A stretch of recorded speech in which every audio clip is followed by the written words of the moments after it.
entrar al parcial, el parcial que es el 30 de mayo, multigrupo, ya saben. ¿Qué nos hace pensar el tema o la palabra trauma de cuello? Estamos avanzando sobre las lesiones traumáticas en diferentes zonas del cuello. En esta zona, el cuello, ¿qué estructuras son las que más te llaman la atención en el cuello?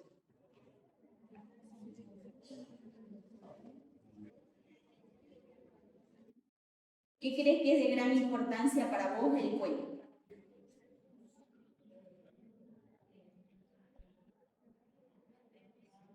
¿Cuánto vertebral? La vértebra cervical. ¿Ya? ¿Usted? ¿Ya? ¿La médula?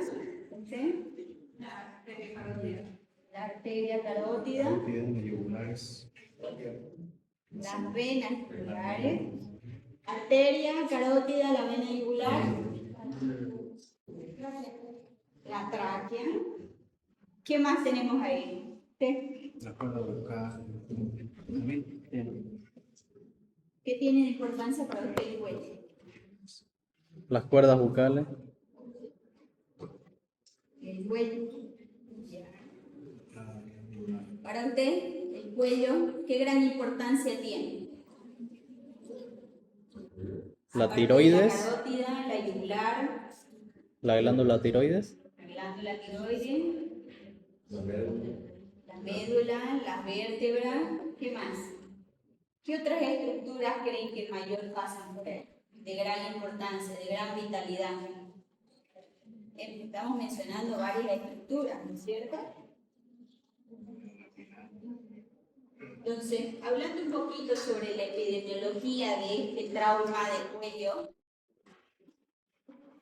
no es que sea una patología de mayor frecuencia. Alcanzamos alrededor del 5 al 10% de incidencia en todos los traumas. Eso quiere decir que hay poca incidencia, hay pocos casos del 100% de los demás traumas como tórax o abdomen, que es de mayor proporción. Entonces, tenemos un 5 a 10%. Pero la gran importancia, a diferencia de los otros traumas, son justamente estas estructuras de gran vitalidad que no las tenemos protegidas, como la cavidad torácica, por ejemplo, donde sí tiene una estructura ósea que los protege a estos componentes internos. La arteria yugular no es que tenga un hueso por delante o una estructura gruesa. La vena yugular, que la tenemos más superficial todavía, la tenemos ahí sí, palpitando con nosotros. Entonces, la incidencia mayor, ya hemos visto que esto se repite, que dentro de los 20 a 30 años es el grupo etario que vamos a tener con mayor frecuencia en nuestras emergencias. Entonces, nuestro trauma penetrante a nivel del cuello no es de gran incidencia, pero tiene gran importancia en los daños asociados que tiene, porque sí tiene unas estructuras vitales bastante importantes para nosotros. Dentro de la epidemiología, hablando, nosotros tenemos los traumas de cuello romo o no penetrantes y los penetrantes, que posteriormente a eso nos vamos a centrar. Los no penetrantes vienen a tener mucho más baja incidencia que los penetrantes. Entonces, ¿qué accidentes más o menos nos hace llamar o qué mecanismo de acción sería, o mecanismo de trauma, mejor dicho, que nos hace pensar un trauma de cuello cerrado? Cerrado quiere decir que no vamos a tener apertura ni una herida visible, sino tal vez sí vamos a tener abrasión, sí vamos a tener una escoriación, posiblemente un hematoma palpitante, pero no la vamos a tener la herida cortada. Entonces, ¿qué mecanismo de acción podríamos nosotros pensar en un trauma no penetrante, un trauma cerrado de cuello? Sí. De vehículo, exactamente, un accidente automovilístico, pero ¿en qué accionar? La desaceleración brusca. Exactamente, ¿no? Ese golpe de latigazo que les mencionan cuando uno hay esa desaceleración brusca. Peor si uno tiene el cinturón de seguridad, eso no quiere decir no lo usen, sino que suele pasar, ¿no? Que la movilidad está yendo a una velocidad y nuestro cuerpo al mismo tiempo en esa misma velocidad. Si nos detiene algo, nuestro cuerpo lo está deteniendo al auto, no los está deteniendo a nuestro cuerpo. Nuestro cuerpo está siendo detenido por el cinturón de seguridad y ese latigazo que va a realizar, ese movimiento de hiperflexión, va a generar justamente estas lesiones a nivel de la médula, a nivel de la columna cervical, que era lo que estábamos mencionando de gran importancia. ¿Qué otro mecanismo podríamos mencionar? Estábamos mencionando el ahorcamiento, justamente, ¿no? Entonces, golpes que tengamos en la zona, accidentes que tengan que ver con la parte deportiva, ya sea en el fútbol, ya sea en otras actividades deportivas que puedan tener exposición, como el boxeo y estas cosas que pueden ser que tengan un trauma directo cerrado a nivel del cuello.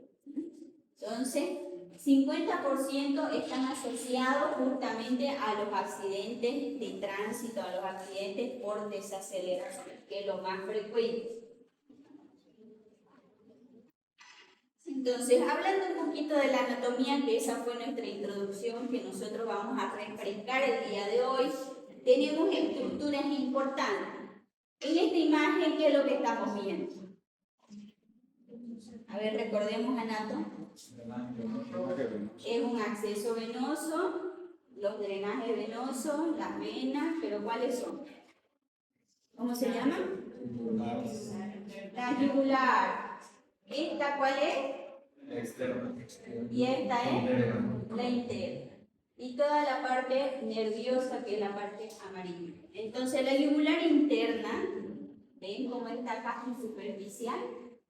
Y ven el grosor, bueno, aquí está bien proporcionado, ¿no? Pero la tenemos ahí la tenemos. ¿Y qué es lo que drena la vena yugular interna?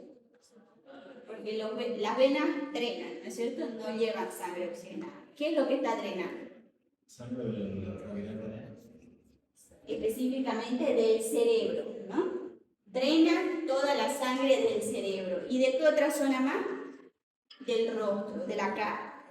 Entonces, si nosotros tuviéramos una lesión a nivel de la yugular interna, ¿qué nos estaría pasando? Ya no hay un drenaje adecuado de la parte cerebral. Muerte cerebral, Una hipoxia. muerte cerebral, una hipoxia cerebral.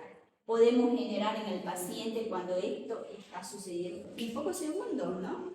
Porque son accesos casi directos, estamos demasiado cortos en trayectoria.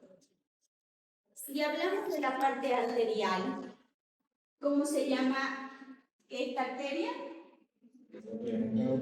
La carótida interna. Entonces, ¿qué es lo que irriga la carótida interna?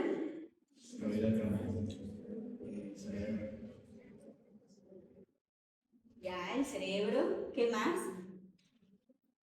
¿Tiene ramas? No tiene ramas. La que tiene rama es justamente la externa, que justamente le dan todas estas ramitas a todo lo que es el cuerpo. Y la parte de la inervación, ¿qué nervios pasan por ahí? ¿Qué es lo que estamos visualizando ahorita? ¿Qué plexos tenemos? El plexo braquial. ¿Qué otro plexo tenemos? El plexo cervical. ¿Y qué otro más?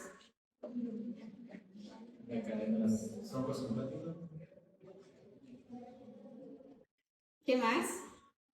¿Solo él fue a la clase de anatomía? ¿Nadie más?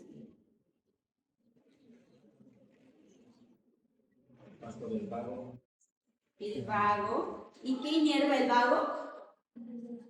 Todas las vísceras.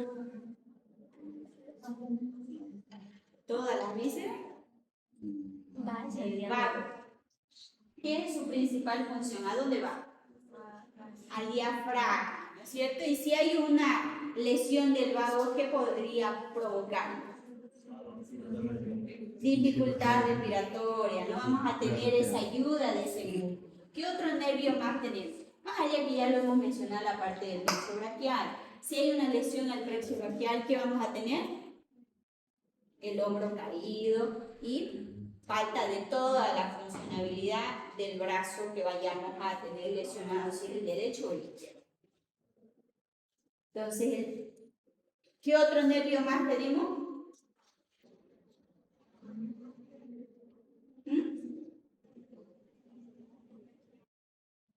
¿Qué otro nervio más pasa por aquí?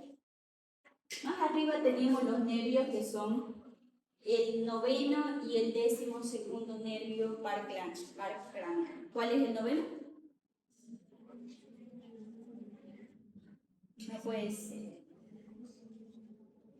¿Alguien aquí quiere ser cirujano, por si acaso? A ver, levante la mano. Nadie ahorita, ¿no? Le vamos a preguntar. ¿Vos querías caminar?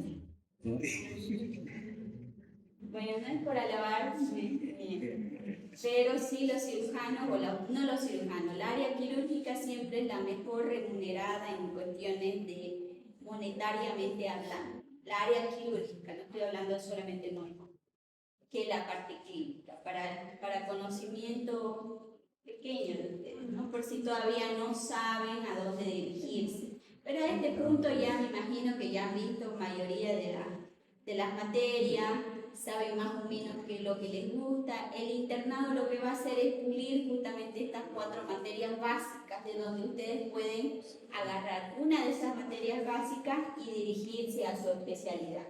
Depende de su gusto que tengan, ¿no? Hay algunos que ingresan a la universidad ya sabiendo cuál es su objetivo, pero independientemente cualquiera que sea, ustedes tienen que buscar siempre la excelencia, ¿no? Y la excelencia está justamente en hacer la diferencia. Y para hacer la diferencia uno tiene que tener bases sólidas de la medicina. Y para tener bases sólidas uno tiene que conocer justamente los primeros años iniciales que pasó en la universidad. Anatomía, fisiología, fisiopatología, son los elementales para cualquier carrera, para cualquier especialidad que ustedes vayan a tener. Entonces, hay que hacer un recuerdo de esa. No quiere decir, ¿ustedes han visto esa película de los sentimientos, creo, algo así? Es caricatura. ¿Sí? ¿Han visto las bolitas negras esas que son de recuerdo, de memorias? Que hay una persona que los va botando, los desecha, ¿no es cierto? Esa es nuestra memoria. No es que nosotros nos hayamos olvidado, lo tenemos acá, pero es un músculo el cerebro. Nosotros necesitamos ejercitarnos. Los que van al gimnasio y se ejercitan para estar bien fisicudos es una manera constante, porque si ellos lo dejan o dejan el deporte, uno comienza a hacerse más flácido, más caído. Entonces lo mismo es del cerebro. Si ustedes no lo alimentan de una manera cotidiana, ese músculo que ustedes tienen es lábil, se va a olvidar. No es que uno sea sonso, opa, o es que uno no tenga la habilidad como un compañero que tal vez conocemos, que él está totalmente fresco todo el tiempo, no. La única diferencia es que tal vez él sí se está tomando la molestia de leer de manera cotidiana o tal vez ha reforzado de una manera diferente ese conocimiento. Para eso nosotros tenemos diferentes formas de estudio. Tal vez a mí me es más fácil mirar un video, para mí es más fácil mirar una imagen con muchos colores, para mí es más fácil hacer una lectura corrida o hacer una lectura de 2, 3 libros o solamente sentarme 20 minutos, porque si alargo a 30 minutos mi mente comienza a divagar y hasta una mosca me distrae. Entonces, esa es la manera que ustedes tienen que saber estudiar, porque de ahora en adelante van a comenzar a tener mucho menos tiempo. Ya yo les expliqué sobre la piedra, ¿no es cierto? De la piedra del desempleo que uno pasa a la piedra de la residencia y luego de la especialidad, ya cuando uno es especialista. Entonces, ustedes van creyendo que van a tener más tiempo en un futuro, se están mintiendo ustedes solos. En un futuro uno tiene menos tiempo. Entonces uno no tiene tiempo ni de peinarse para las mujercitas, ni peinarse, ni irse a maquillar, ni estar arreglado. Peor los varoncitos, si pretenden tener 3 cortejas, lo siento, no van a poder, pero, o sea, ocupa mucho tiempo, ¿ya? Mucho tiempo. Sé que les estoy frustrando, pero esa es la realidad, ¿ya? Entonces comencemos a intentar entender la fisiopatología, qué es lo que nos está pasando, ¿ya? Con cada patología. Cuando ustedes intenten estudiar un tema, justamente se trata así. Concepto, epidemiología, que es la forma, incidencia, cómo se divide, signos y síntomas, diagnóstico, tratamiento. Y un punto extra para ustedes, complicaciones. Porque cuando les vaya a tocar, que ya va a ser pronto, de aquí a 1 año y pico, ustedes van a estar frente al paciente y sus 1000 patologías que van a estar en su mente, ustedes tienen que llegar a un diagnóstico y tratamiento. Entonces tienen que buscar justamente esa bolita que tiene la información y decir, este paciente es esto, de acuerdo a los síntomas que le está mencionando el paciente. Entonces, a medida que ustedes vayan avanzando, van a tener mayor práctica y van a tener mayor incidencia, puedo decir a ustedes, en su lugar de trabajo. A mí, en tal centro de salud que yo voy a trabajar, me llegan más niños que adultos. A mí, en el otra punta, yo estoy trabajando en la emergencia, a mí me llega más trauma. Entonces, como que aboco mi memoria a ese lugar. Pero eso no quiere decir que yo voy a descuidar todo lo demás. Por ejemplo, ¿qué nos pasa a nosotros los especialistas? Va pasando el tiempo, evidentemente cuando nosotros salimos estamos frescos como una lechuga, estamos como ustedes, con toda la información en el cerebro. Y hasta podemos criticar a nuestros jefes superiores en decir, ay, ¿cómo es que no se acuerda de eso? Pero la mente es lábil. Si uno no está practicando o haciendo una lectura de todo lo que se supone que tendrías que abarcar, vos te vas a centrar en la incidencia de mayor frecuencia que tenés.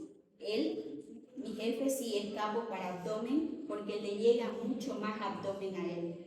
Entonces yo no le voy a poder discutir a él, pero si él me pregunta algo más de la paroscopía, por ejemplo, a mí que yo estoy más actualizada, yo lo puedo ganar a él. Pero eso no quiere decir que él sea menos que yo, ¿no? Sino que yo me estoy abocando en una sola cosa. Pero hoy en día está para que nosotros abarquemos un poquito más, no solamente nos centremos en una sola cosita. Entonces, viendo sobre las estructuras, más allá de eso, estamos viendo aquí solamente estructuras de venas, arterias y nervios. Entonces tenemos un importante paquete vasculonervioso que está casi en la superficie de nuestro cuerpo. Posterior a eso tenemos solamente uno de los músculos que nos puede cubrir, ¿cómo se llama? Esternocleidomasto. Y también tenemos un poquito de los escalenos. Ahí mismo estamos viendo ya las estructuras de la tráquea. Tenemos el cartílago y el cartílago. Entonces, dentro de las estructuras que vamos a ir viendo, tenemos un triángulo, que era eso lo que habíamos visto en anatomía, ¿no es cierto? Este era un poquito de lo más difícil, no sé si era para ustedes, porque había muchas estructuras que estudiar. Tenemos el triángulo anterior, que en la parte medial teníamos la línea alba o línea media, la lateral, que viene a ser justamente este músculo esternocleidomastoideo, el borde anterior, y en la parte superior, que es el borde de la mandíbula, ¿no? Pero ¿cuáles eran sus estructuras importantes que pasaban por ese triángulo anterior? Teníamos la arteria carótida, la vena yugular interna, el nervio vago, las glándulas tiroideas, la laringe, la tráquea y el esófago, ¿no? que justamente esa era la estructura que nos faltaba mencionar, el esófago, ¿no? Pero también tenemos un triángulo posterior. El triángulo posterior, que venía a ser por acá la posterior del esternocleidomastoideo, el músculo trapezoide y el borde superior de la clavícula. ¿Qué estructuras son las que pasan por este triángulo posterior? Son la arteria subclavia y el plexo braquial. Entonces, si tenemos una lesión en este triángulo posterior, ¿qué nos podría estar pasando? El hombro caído, ¿eh? Que habíamos mencionado, y la pérdida de funcionabilidad del miembro superior afectado. Entonces, Ron y Christensen eran dos cirujanos y en 1979 ellos modificaron todas estas estructuras del cuello. Antes se las conocía solamente por las estructuras que vamos mencionando, pero ellos lo zonificaron. Dijeron, hay 3 zonas. Y le dieron gran importancia a esta zona, subdividiéndolas. ¿Para qué? Para los accesos quirúrgicos que nosotros tenemos que tener. Entonces, la zona 1, que viene a ser justamente de una línea imaginaria de las clavículas hacia el cartílago cricoide. La zona 2, que viene a ser del borde del cartílago cricoide al ángulo de la mandíbula. Y la zona 3, que viene a ser justamente de este ángulo de la mandíbula y la base del cráneo. O sea, es como que internamente, ¿no? Pero ¿qué estructuras tenemos en cada zona? Las estructuras, por ejemplo, de la zona 1, que ya era lo que más podemos visualizar, tenemos la vena y la arteria subclavia, la vena brachiocefálica, las carótidas comunes y las venas yugulares. También tenemos parte del arco aórtico que está pasando por ahí, muy cerquita, ¿no? Entonces, si tenemos los traumas penetrantes en diferentes zonas, por ejemplo, esta zona vendría a ser la zona 1. Esta vendría a ser la zona 2. Y en la base del cuello, como son los hematomas, que ya vamos a evidenciarlos, serían nuestra zona 3. Ya estamos entrando un poquito acerca de los traumas netamente penetrantes, ¿ya? Entonces, dentro de las estructuras de la zona 1 que ya mencionamos anteriormente, también tenemos el mediastino superior. Tenemos parte de los ápices pulmonares, tenemos el ducto torácico y tenemos todo lo que viene a ser el componente de las partes nerviosas de la columna cervical. Entonces, pensando sobre alguna lesión penetrante en esta zona, puede pasar inapercibida cuando nosotros estemos realizando el examen físico. Porque es una zona de difícil acceso, generalmente no la podemos apreciar por las estructuras óseas que tenemos, pueden llegar a simularse. Como por ejemplo esta, ¿no? No se ve muy bien ahí, pero es como un puntito, chiquitito. Entonces aquí tenemos un paciente que evidentemente recibió una lesión penetrante, fue acuchillado en la zona 1 del lado izquierdo. Entonces, si le hacemos una angiografía al paciente, podemos ver la lesión que tiene en la subclavia izquierda, que era uno de los componentes de las estructuras en zona 1. Entonces, ¿y qué podría estar pasando aparte? En el ápice pulmonar de la zona izquierda. Entonces también podríamos tener un neumotórax de esa zona, ¿no es cierto? Un neumotórax o un hemotórax masivo, más allá de la lesión de la subclavia, ¿no? La zona 2.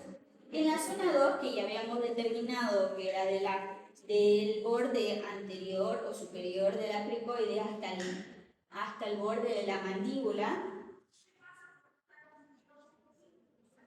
que generalmente son en esta zona donde vamos a ver todos los accidentes. Tiene mayor incidencia esta zona, porque es una estructura un poco más amplia, un poco más visible para todos nosotros, pero también tenemos mayores estructuras de gran vitalidad que pasan en esta zona, que fueron las que estuvimos mencionando, la arteria, la vena, la tráquea, el esófago. Entonces, justamente esta zona es la que mayor exposición tiene, pero es la que más daño puede recibir y son las estructuras más vitales que las tenemos mayores. Entonces, dentro de ellas, justamente las que habíamos mencionado, la vena yugular, la laringe, la faringe, la tráquea, el esófago, las vértebras cervicales y el cordón espinal, que es la médula espinal, ¿no? Entonces, si nosotros tenemos una lesión en esta zona 2, podemos estar frente a un shock hipovolémico, grado 3, grado 4, de manera casi instantánea. Exanginación, un infarto cerebral, que era justamente lo que habíamos mencionado, que puede provocarle la muerte cerebral. Y si no tenemos una angiografía exitosa, también tendría que ir justamente estos 4 eventos a una sugerencia para hacer una interconsulta con cirugía y que hagan una cirugía de manera urgente. Entonces, si nosotros tenemos evidenciando una de estas 4, tenemos que realizar toda la reanimación correspondiente para llevarlo a quirófano al paciente de manera urgente. Entonces, si nosotros no vemos justamente estos 4 elementos que les había mencionado, entonces sí nos da un poco más de tiempo para poder realizar los estudios complementarios de diagnóstico, ya sea la angiografía, ya sea la radiografía que tengamos que realizar o la tomografía, depende de todo el ambiente que nosotros tengamos, si nos encontramos en un segundo o tercer nivel. Entonces, aquí vemos, ¿no? Por ejemplo, este paciente que fue acuchillado, evidentemente, sufrió este trauma en una zona 2 y nosotros estamos viendo ahí que hay una lesión de la carótida común izquierda y se está haciendo la reparación con un parche venoso. Parche venoso uno lo retira de las apenas, de tanto de la poplitea, de la pierna derecha o izquierda, del paciente, de lo que él tenga mayor proporción. Se pone la safena o la poplitea y se evidencia si tiene un buen grosor, si tiene una buena elasticidad. No es lo mismo tener un paciente joven que un paciente viejito. Entonces se realizan estos parches para hacer justamente esta anastomosis que les iba diciendo acerca de los traumas vasculares, que se tenían que hacer la anastomosis término-terminal, ¿no? Y la zona 3, que son de acceso, son de visibilidad difícil, son de acceso difícil para la parte quirúrgica y obviamente aquí nosotros tenemos estructuras importantes como las glándulas salivales, el esófago, la tráquea y obviamente que la parte de la columna cervical, ¿no? Aparte de ello, también tenemos las estructuras de la carótida, la arteria, la vena yugular y los nervios craneales. ¿Cuáles eran el nervio craneal 11 y el 12 que les había mencionado?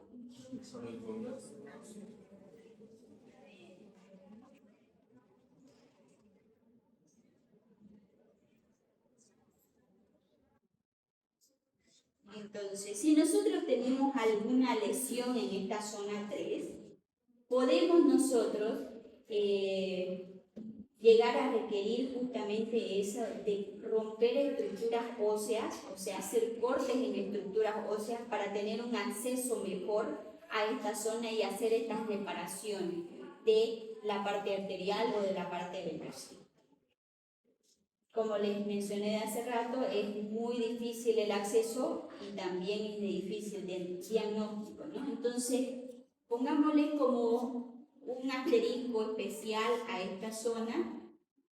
Son de baja incidencia, pero son casi letales por la forma como se presenta, cómo se manifiesta y cómo uno tarda en llegar al diagnóstico y peor aún tarda uno en llegar a tener el acceso quirúrgico. Entonces como que sumado el tiempo tenemos justamente ese tiempo en contra con nosotros y demás.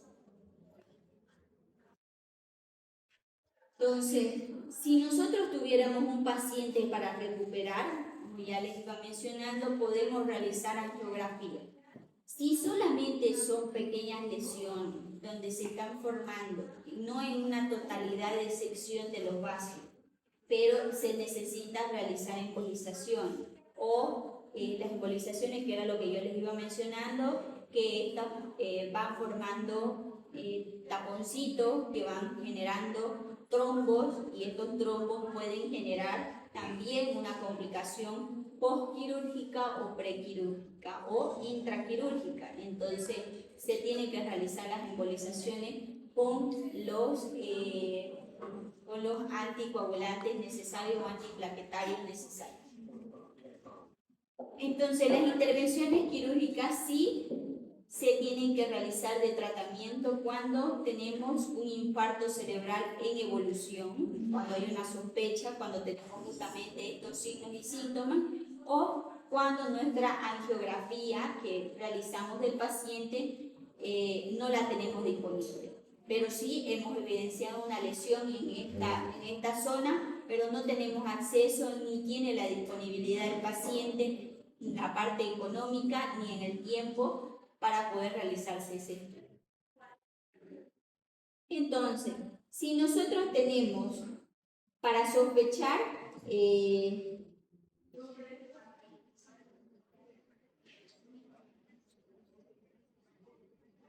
entonces, ¿qué era lo que primeramente teníamos que tener nosotros en los traumatismos del cuello?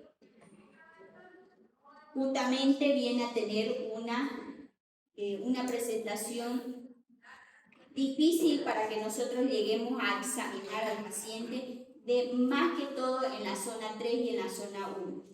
En la zona 2 es mucho más preciso, peor si son traumas penetrantes, pero nuestra gran importancia, nuestro gran hincapié que tenemos que tener justamente es la importancia en el tratamiento, en la vía aérea, la lesión de los grandes vasos y la lesión espinal que puede tener. Si nosotros realizamos el tratamiento preventivo, rápido, oportuno, podemos evitar justamente estas lesiones vitales para el paciente, ¿no?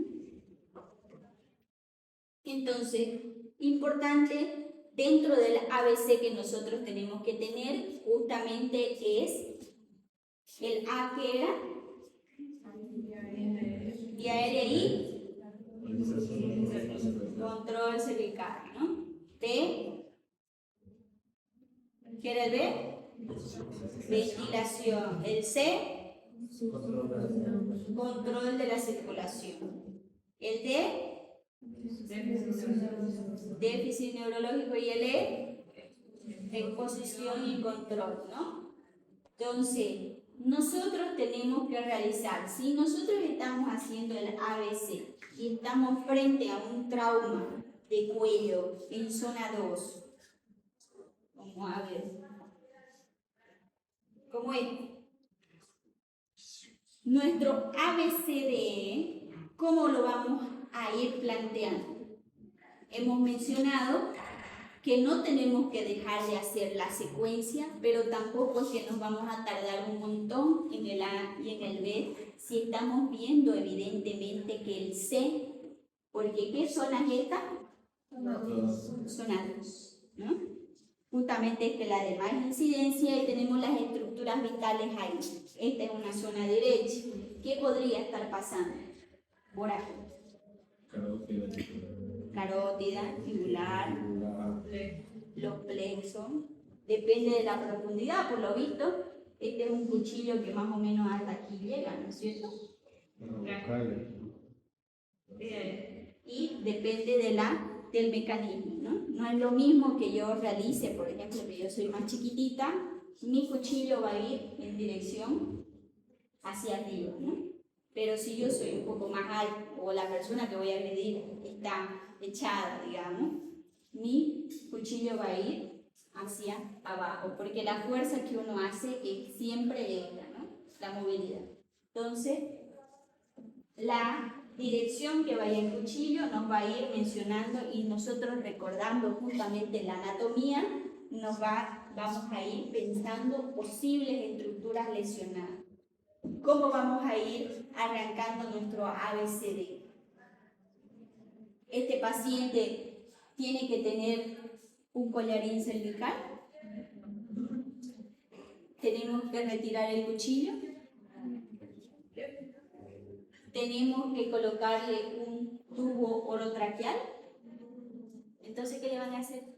¿Ah? ¿Le van a dejar morir?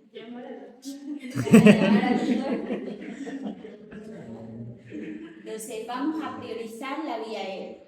Eso no tiene que quedar de plano, ¿no? Es evidente, posiblemente tenemos una lesión traqueal. Entonces, hay que colocar la vía aérea. Tenemos que hacer una colocación dirigida, viendo estructuras por estructuras para que nosotros podamos realizar la verdadera colocación. En estos casos son los que yo les mencionaba, casos especiales, donde necesitamos tener más material de lo que generalmente se tiene para una intubación. Tenemos que tener una bujía o tal vez tenemos que tener algún otro como el laringoscopio para poder nosotros dirigir a nuestro tubo orotraqueal y no lesionar y arrastrar con la totalidad de todas las estructuras dañadas. Posterior a eso, ya estamos asegurando la parte de la ventilación, si nosotros comenzamos a anunciar. Porque, ¿qué pasa si nosotros, bueno, no sé si le voy a poner un tubo, lo dejo ahí, él está respirando, que respire nomás hasta que lo transporto? Si tenemos la sospecha de una lesión traqueal, ¿qué puede pasar en los siguientes minutos al paciente hasta que llegue al lugar donde nosotros queremos transportar? Puede aumentar el tamaño de la lesión, puede afectar más órganos internos. Si estamos con una lesión traqueal, eso quiere decir que nuestra tráquea tiene un hueco. ¿Qué pasa por la tráquea? Aire. Y si está pasando aire, ¿a dónde se está de ida? Si se está escapando el aire, ¿a dónde se está de ida? A las estructuras vecinas. Eso quiere decir que nosotros vamos a tener efisema, ¿no? Los crépitos famosos esos. Entonces, aparte de eso, si tenemos una lesión en esa estructura, muy cerquita tenemos la parte yugular, la parte carótida. Digamos que la carótida se salva, pero la parte yugular, ¿qué habíamos mencionado que le puede pasar? Una embolia cerebral, ¿no es cierto? Y la embolia cerebral nos va a llevar a una muerte cerebral. Entonces, si nosotros, y la embolia cerebral, si nosotros no le estamos dando una buena ventilación al cuerpo, le estamos ayudando a esta muerte cerebral, generándole esa hipoxia al cerebro, entonces no le estamos colaborando ni le estamos ayudando a reanimar al cerebro. Entonces, nuestra vía aérea tiene que ser una prioridad para nosotros, mantener el objeto hasta que ingrese al quirófano, porque las estructuras no sabemos si están siendo ancladas, si están siendo taponeadas por el mismo sistema, y retirarlo puede generar mayor lesión, y para eso nosotros tenemos que tener ya las aperturas necesarias y todo el ambiente quirúrgico para poder reparar en ese instante cualquier lesión que tenga, ya sea arterial o venosa, ¿no? Pero ¿qué pasa aquí? Evidentemente este paciente ya está en quirófano. ¿Qué le pasó a este hombre? ¿Ven de dónde sale el tubo orotraqueal supuestamente? Ya es una traqueotomía como tal. Entonces, si nosotros evidenciamos una lesión traqueal, ya nosotros tenemos que desfuncionalizar desde el lugar de la lesión para arriba. Entonces, tiene que ser el lugar del pulmón hacia la traqueotomía. para que descanse toda la otra zona para su reparación que nosotros le vayamos a realizar en un futuro o de manera inmediata con prótesis, dependiendo de la lesión, si tenemos que hacer resecciones, reconstrucción, utilización de prótesis, ya sean de animal o sean protésicas totalmente, ¿no?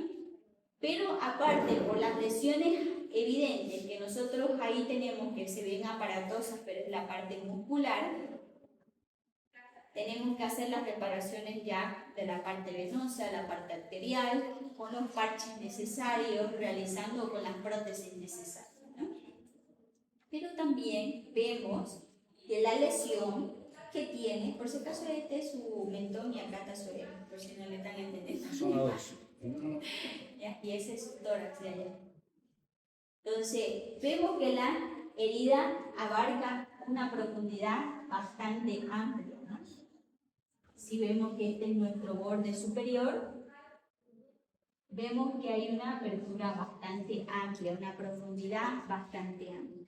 Entonces, detrás de la tráquea, ¿qué tenemos?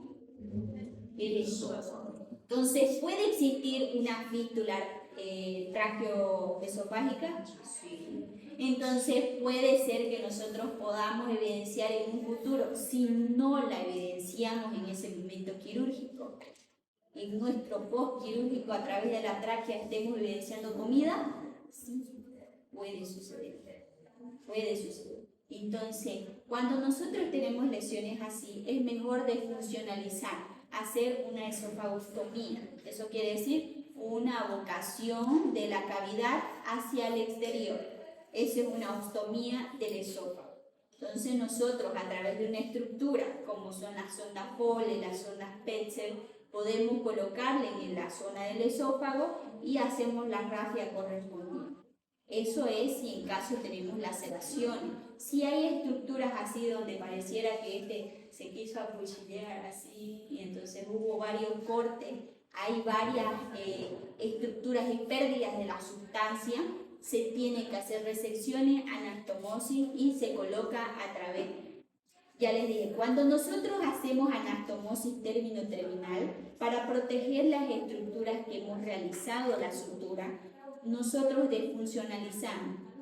Eso quiere decir que evitamos que funcione, que haga su función y nosotros le damos la comida por debajo, o sea, más cerca del estómago. Si está el corte aquí, nosotros defuncionalizamos en esta parte, para que toda nuestra sutura que están hasta el pie descanse tranquila el tiempo necesario, 14, 21 días, para que nosotros recién retiremos esa ostomía y dejemos que funcionalice normalmente.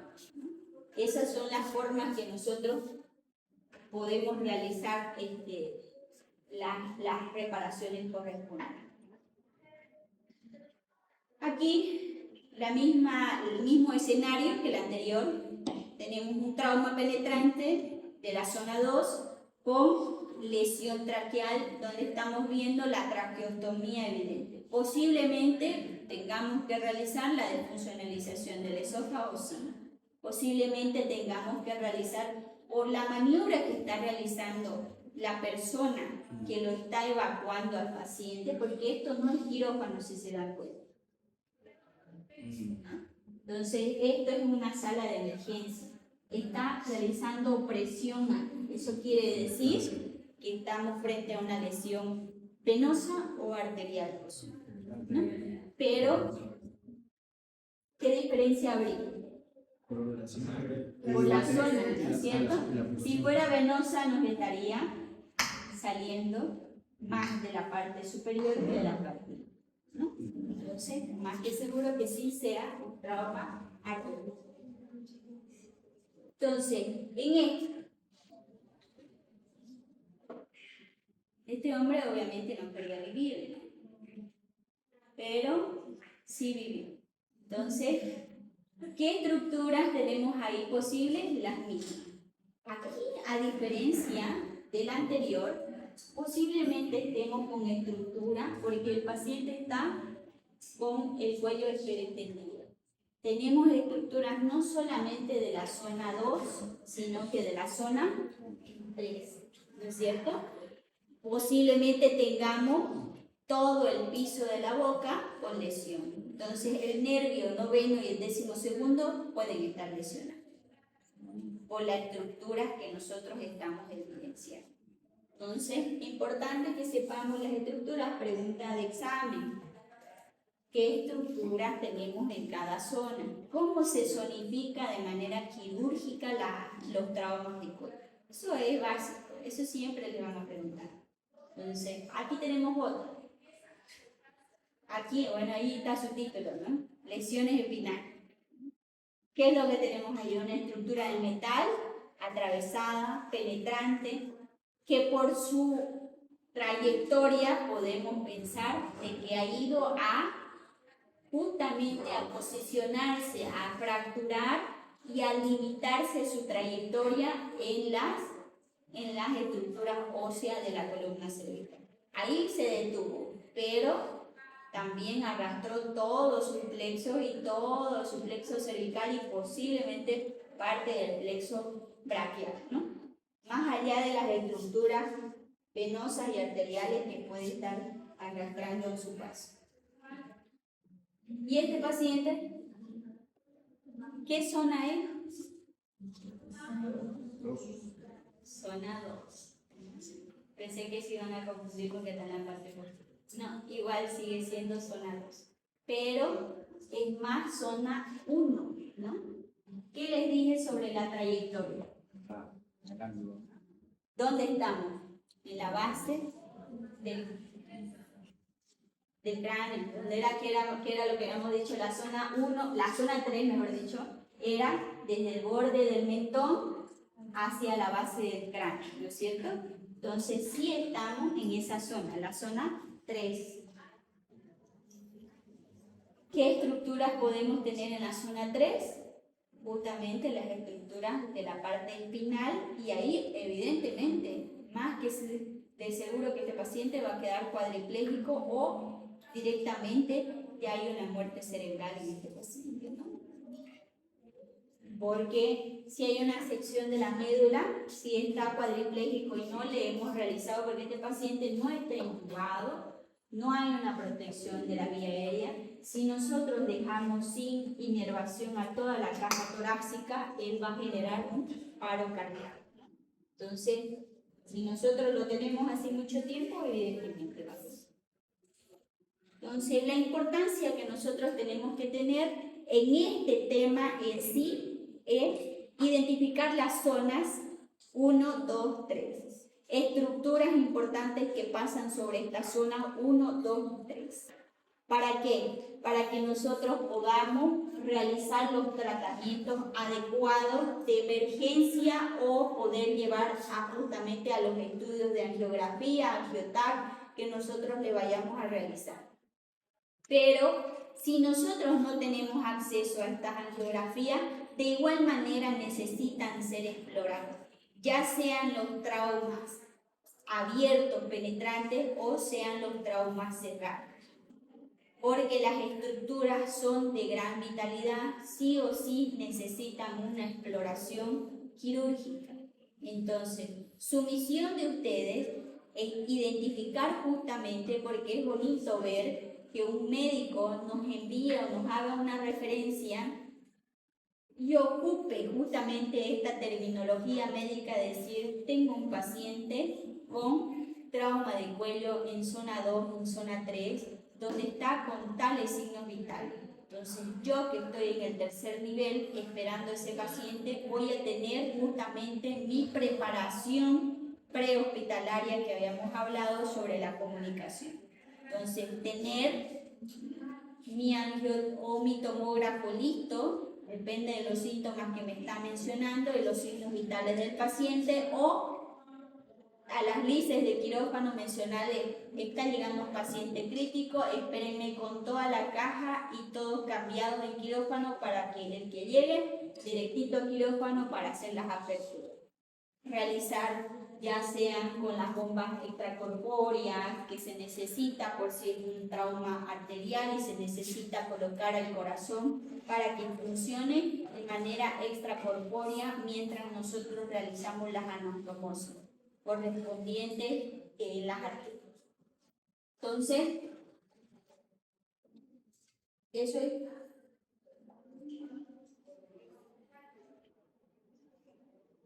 Y bueno, eso era lo que íbamos mencionando en la parte de la revisión primaria. En la revisión secundaria, que ya habíamos mencionado, que nosotros tenemos, es ahí cuando nosotros hacemos los estudios complementarios donde nos ocupan un poquito más de tiempo.